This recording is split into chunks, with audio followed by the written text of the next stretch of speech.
Hi, I'm Marshall. I'm the owner of Going Gear, and this is the extended review of the Sunwayman D20A Gemini flashlight. So here's the packaging of the D20A Gemini. One quick note, their original packaging said they had XML2 LEDs. It's actually an XPG2 LED in addition to the red XPE-P2 LED. So good information on the back, 208 lumens on max output, 4 lumens on low, 126 meters of beam distance, and as always you can get the full specs on our site. So let's go ahead and open it up and show you what you get on the inside. It's a pretty cool light. So a lot of times when they're doing the red, you have to use a filter or some other accessory, or it's, you know, some little 5mm LED that doesn't have any sort of output. But as you'll see when we go outside, there's actually a pretty serious amount of output on this little red LED. So it's a dedicated red LED. You actually have a red dome over it as well, in addition to that Cree XPG2 LED. 2 switches on the side. We'll take a closer look at everything here in just a second. Other stuff that you get a lanyard, spare O-rings, user manual, definitely worth a read. Those couple of switches and 2 different LEDs means you have a lot of different features and functions. So definitely take a look at the user manual. It'll give you information about care of the light, warranty stuff, all that kind of stuff. Alright, so let's zoom in, take a little bit closer look at it. D20A, I really like the way this light looks. It's just a cool looking little light. Definitely something different than what you see on most of your cylindrical form factors. Couple of different LEDs. The front of it looks pretty cool. So there's your XPG2 smooth reflector down in there. So that's how you get that pretty decent distance for a light and reflector this size. And there's your red LED with that red acrylic dome over it. Nice sturdy pocket clip on the side. It's actually attached by screws, so it's on there really nice and securely. Turn that around a little bit. And here's your battery compartment on the back. Kind of an interesting battery compartment. What happens is you got this little piece that hangs off. You just twist it, and then this battery part pops off.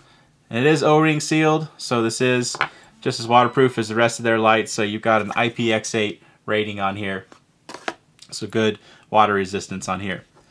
Powered by a couple of AA batteries, so we're going to stick a couple of Sanyo Eneloop nickel metal hydride batteries in here, and you can kind of see down in there. You want to put negative end down on the spring, so you get it the right way, and then positive end down on the other one. And then stick your battery compartment back on there, or the battery cover, and then you use this little piece right here and just tighten it on down. I don't know if I can get it. There you go. Just tighten it down just like that. Okay, the interface on here is controlled by these 2 switches. So you have a power button and a mode button. Your lower button is the power, upper one's the mode button. If you just tap that power button, it's going to turn on the white LED. Tap the mode button while it's on. It'll cycle between your different outputs. You can just cycle between all the different ones. Now if you turn it off, turn it back on, it does have mode memory. So you can just set it up to be in the mode you want it to be, and as long as you're not hitting that mode button, it's not going to cycle between any other outputs. You also have some flashing modes. So if you double click the mode button, it'll go into strobe. And if you press and hold the mode button, it'll go into SOS. Now to access the red LED, you don't actually have to go through white or anything like that. Just press and hold from off and it'll go right into the red. And then same kind of interface, if you just tap the mode button, it'll go through and cycle between your different outputs. So you have a few different outputs, and then this is what they call the police strobe, where it does a really quick strobe every couple seconds. And it has the mode memory as well, so if you turn it off, turn it back on, whoops, press and hold to get it back on. It'll go back into the last output that you had it in for the red. Okay, and you also have some flashing modes in the red, so if you turn it on, you saw the police strobe, and then if you do a press and hold, it'll go into flashing a kind of a beacon, where it flashes really slowly every couple seconds. Okay, again, real quick on the interface, tap that power button to go into your white, tap the mode button, it'll cycle between your different outputs, double click the mode and it'll go into your strobe, press and hold mode and it will go into SOS. For red, press and hold the power to go into the red, tap mode, it'll cycle between your different red outputs and that police strobe, and then press and hold to get into that slow beacon flashing mode for the red. And then just tap it again to get back out of that. I forgot to mention before, there is actually also a lockout. So if you have it turned off, you just press and hold that mode button and you'll see it do that quick kind of flash. And now when you press the buttons, nothing happens. But then just press and hold that mode button again, and it'll go back in to whatever you had it in last. So that is the interface and everything of the Sunwayman D20A Gemini. Let's go ahead and take this little guy outside, and we'll show you how it does outside. Okay, we're outside with the Sunwayman D20A. Got the big 40 mag light that I always use as a baseline, since pretty much everybody's familiar with this performance. Dock house down there on the lake, about 100 feet away. Shine it around, show you the bushes and trees and stuff like that. Okay, let's go ahead and try out the D20A, and we'll use the white light portion of it first.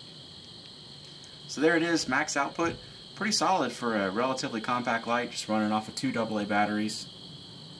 I always recommend that you use nickel metal hydrides instead of alkalines, because they will not leak in your light.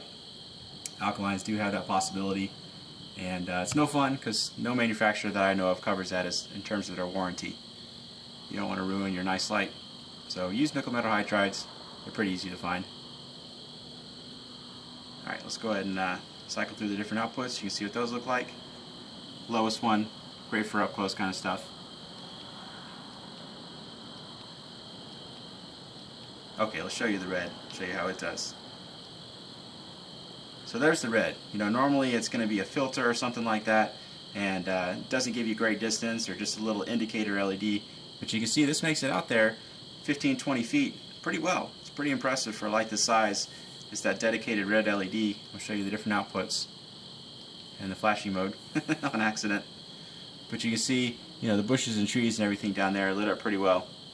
Hopefully it'll show up on camera, but I can tell you that I can see out there pretty well with the with just the red LED. Okay, let's try out a longer distance. Okay, so we have some more distance to use. The D20A, let's go ahead and turn it on. We'll use the white again first. So there you go, pretty good distance on this thing. That first target, same ones I use in the long distance comparison videos. First one's out at 50 yards, second one out there you can see at 100 yards, and then the tree line beyond, you can make out the lighter parts of the trees out at 130 yards. Kind of shine that around, show you the different output levels. Obviously this isn't meant to be a super thrower, but still really solid output for like this size, just running off of 2 AA batteries. And just to show you the red real quick, there's the red. You see nice wide floody red beam. Really cool feature on here. I like this part of it a lot. Very useful. Okay, there you go. That is the Sunwayman D20A. If you like it, you can buy it from us at goinggear.com. Questions or comments, you can reach us in the comments or at goinggear.com. And if you like the video, be sure to subscribe. I put out a lot of gear and flashlight videos. Thanks for watching.